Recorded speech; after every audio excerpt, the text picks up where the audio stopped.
Salut à tous et bienvenue. Aujourd'hui, on se retrouve pour une vidéo totalement inédite qui est l'analyse de MV. L'idée, c'est de prendre un MV, le tourner dans tous les sens et essayer de déceler des particularités, nuances, mystères, erreurs ou toute autre chose qui vous aurait échappé. Le but n'est pas de pointer du doigt des similarités ou de fustiger des erreurs, mais plutôt de vous fournir une approche transversale ainsi qu'une deuxième lecture de l'œuvre. Car oui, nos labels préférés mettent une énergie monstre à produire les MV. Rien n'est laissé au hasard. Allez, il est temps de nous pencher sur Black Mamba de aespa.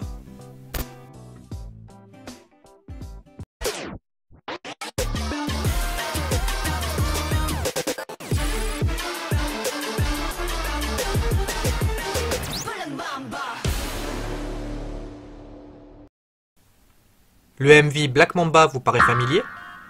Cela est sûrement dû au fait que aespa partage des ressemblances avec Blackpink. Si la configuration du groupe est similaire avec un quatuor des deux côtés, l'idée pour les deux groupes était de mélanger des cultures différentes. Coréenne, thaï, néo-zélandaise et australienne d'un côté, coréenne, chinoise et nippone de l'autre. Au-delà de ça, le MV possède aussi des clins d'œil à Blackpink. Voici des subtiles analogies entre Black Mamba de aespa et certains MV de Blackpink.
Le MV Black Mamba vous paraît encore familier?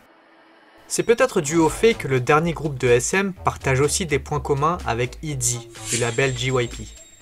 Comme vous le savez déjà, Black Mamba a explosé le record de démarrage de MV sur YouTube. En effet, il a atteint les 21 millions de vues en 24 heures. Et plus récemment, Black Mamba a aussi décroché le record d'atteinte des 100 millions de vues les plus rapides pour un début de song. Et devinez qui détenait ces records jusqu'ici? Exact, c'est ITZY avec Dalla Dalla.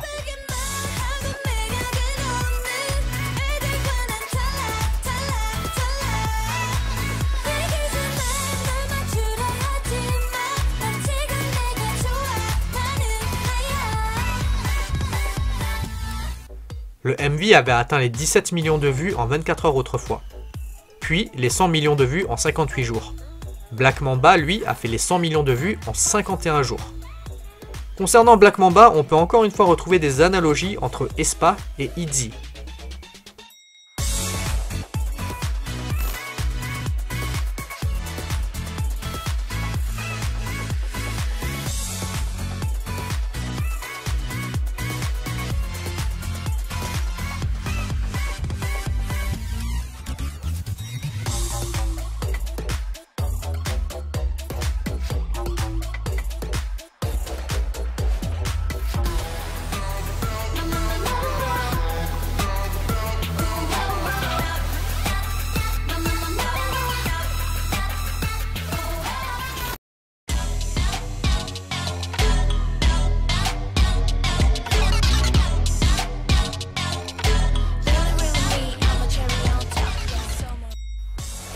C'est vrai que la mélodie se rapproche assez l'une de l'autre.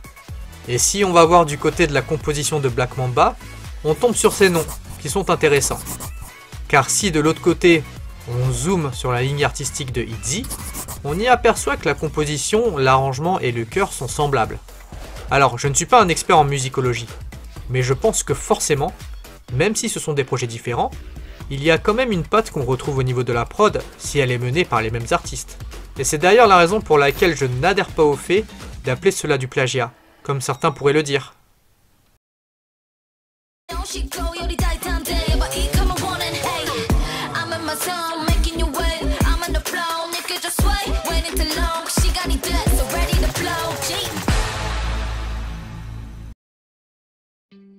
Dans Black Mamba, et plus généralement dans le lore de aespa, la dualité est un principe fondateur. Cette dualité est introduite par le biais des avatars, qui seraient les homologues des aespa, mais évoluant dans un cosmos propre appelé Quangia. Mais ce principe de dualité est aussi présent dans le MV de différentes manières. Black Mamba représente l'ennemi des aespa. Je ne reviens pas sur la personnification de la tentation via le serpent, qu'on a vu tellement de fois dans l'histoire. Mais encore une fois, le rôle de Black Mamba est de tenter les filles et éventuellement les amener dans un monde étranger. Ce concept est illustré dans la scène du airdrop, qui transforme l'environnement au moment où Karina accepte d'ouvrir le fichier. À la fin du deuxième refrain, on y voit Karina se faire tenter par le serpent. Cette fois, le serpent prend la forme d'une femme. D'ailleurs, la femme qui incarne le serpent n'est autre que Jang Yoonju, un modèle reconnu, ainsi qu'une interprète et hôte d'émissions radio. Une grosse pointure en résumé. Et du coup, durant l'interlude, on y voit premièrement les mains de Karina peintes en couleur noire, comme le Black Mamba, et soudainement, les mains de Karina se transforment en celles du serpent. Comme si, pensant être au contrôle, elle s'est en fait laissée tenter par le serpent et prend possession d'elle, d'où les yeux noirs. C'est cette lutte constante dans la dualité de Karina qu'on aperçoit ici.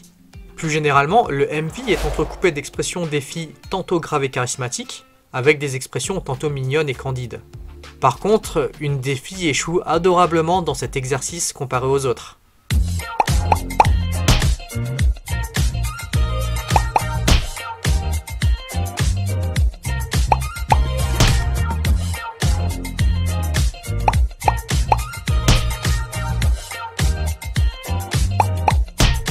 Et pour finir, Giselle encore nous montre un bel exemple de dualité sur cette scène, et ce détail qui est somme toute inattendu.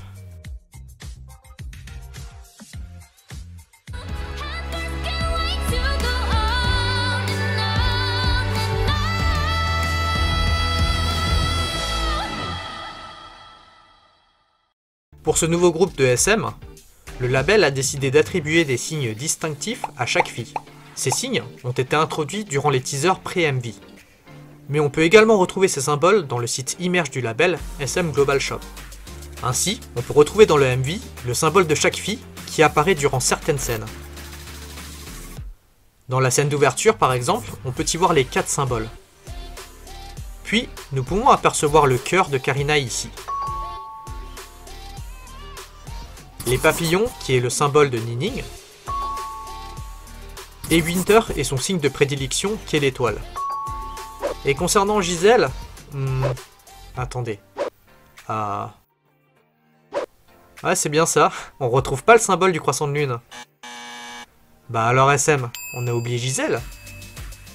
Bon, comme on a abordé une bizarrerie somme toute futile, avec le symbole de Giselle manquant, je vais profiter de l'occasion pour vous partager d'autres futilités amusantes.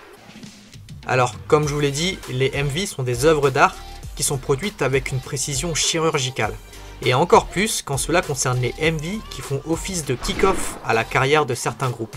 En effet, les premiers MV conditionnent souvent le succès que vont rencontrer tel ou tel groupe tout au long de leur activité. Cependant, en étant vraiment capricieux, ce que j'ai été, on peut remarquer plusieurs bizarreries / irrégularités dans le MV. À 2 minutes 45, on remarque que Karina tient son mobile et qu'elle y regarde le MV Black Mamba. C'est ce qu'on appelle une mise en abîme dans le jargon de l'Académie française. Seulement, on peut y apercevoir que la vidéo qu'elle visionne est d'une durée de 2 minutes 15. Alors que le MV, lui, dure 3 minutes 49. À la limite, peut-être que SM ne connaissait pas la durée totale du MV avant son aboutissement, mais bon, c'est extrêmement rare qu'une chanson clippée fasse si peu de temps, surtout pour un début de song. Deuxième bizarrerie, la barre de progression est à peu près au premier tiers. Je suis pas un expert en arithmétique, mais il me semble que la moitié de 2 minutes 15 est 1 minute 07. De ce fait, le point de progression devrait se trouver à plus de la moitié de la barre, puisque le timer indique 1 minute 15. Au début du MV, on peut voir Karina communiquer avec son avatar via une messagerie sur son mobile. Puis, elle y reçoit une notification airdrop envoyée par Black Mamba. Lorsqu'elle accepte le téléchargement du contenu du airdrop, le mobile indique 6h21. Durant le pont, avant le début du dernier refrain, Winter également essaye de communiquer avec son avatar, à travers une messagerie sur son mobile. Cependant, lorsqu'on observe l'heure à laquelle ont été délivrés les messages que Winter vient de saisir, on y voit affiché 6h13. Donc en fait, Winter aurait remonté le temps de 8 minutes. Aussi, lorsque Karina s'adresse à son avatar, on peut y voir le nom du contact apparaître en tant que Espa Karina, au lieu de E Karina. Tandis que chez Winter, même si la communication est brouillée, son avatar est bien nommé E Winter et non Espa Winter. Il n'y aurait pas assez de place.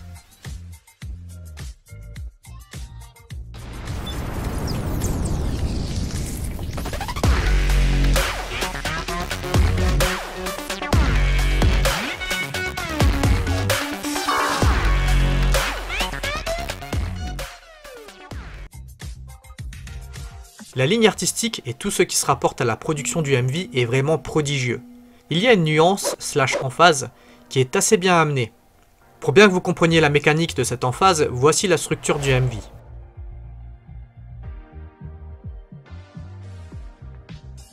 Juste avant le premier refrain, le couplet est conclu par Giselle, qui était la seule à ne pas être intervenue jusqu'ici.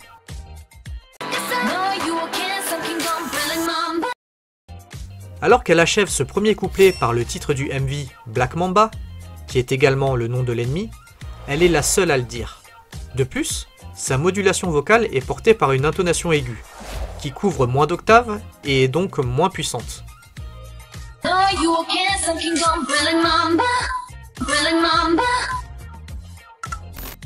Durant le second couplet, les filles prennent plus d'assurance. Plus d'assurance dans leurs déplacements, dans leur attitude, ou encore dans leurs propos.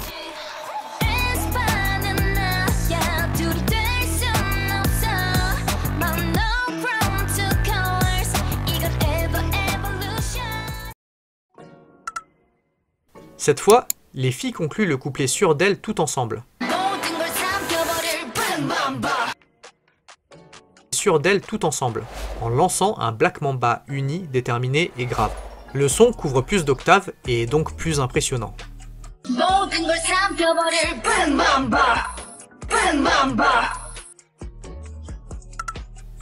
Pour la deuxième et dernière itération de cette ligne, on la retrouve à la fin du pont et avant le dernier refrain.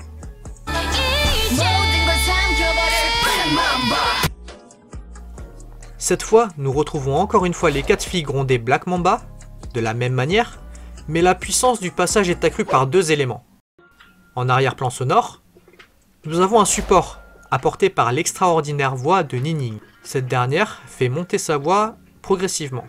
D'ailleurs, son support vocal est capital. C'est pourquoi, à ce moment précis, elle ne danse pas comme les autres, mais se focus uniquement sur le chant. Quand on isole les voix, voici ce que donne la première itération avant le deuxième refrain.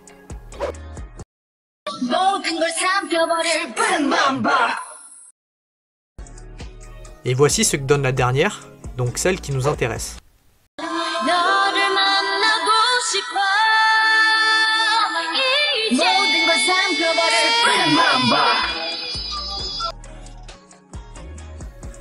Au même moment, le contact est enfin établi entre Karina et son avatar.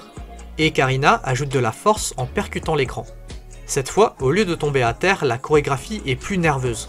Les filles sont plus explosives, et les vêtements viennent accompagner ce gain de force avec des habits moins étincelants et plus opérationnels. Notamment avec les boots, le treillis qui rappelle l'uniforme militaire, et le crop top qui laisse les abdos apparents. D'ailleurs, ce choix de vêtements à ce moment du MV est extraordinaire. Si les filles devaient à nouveau tomber à terre comme à l'accoutumée à ce moment du refrain, ça aurait été compliqué avec un pantalon. Mais comme l'idée est non pas de s'affaiser, mais de s'affirmer, le pantalon colle parfaitement. Et petit point culture, la ligne vestimentaire a été déterminée par la célèbre Lee Hye-young, une icône de la mode en Corée. En fait, l'idée du MV d'après moi est de représenter cette montée en puissance progressive des filles à mesure qu'elles établissent la connexion avec leur avatar. Plus la connexion progresse entre Espa et leurs avatars, plus les filles se font confiantes et sûres d'elles. Ce MV est vraiment une œuvre d'art pour moi, je ne m'en lasse pas. Et ça montre aussi qu'une chanson nécessite des mois de préparation en amont. Mais en tout cas, ça vaut le coup. C'est une vidéo un peu différente des actus que je fais d'habitude. Donc dites-moi si vous avez aimé, si ça vous plaît, dites-moi quel est le prochain MV que vous souhaitez que j'analyse. Moi je vous dis bye bye et à la prochaine.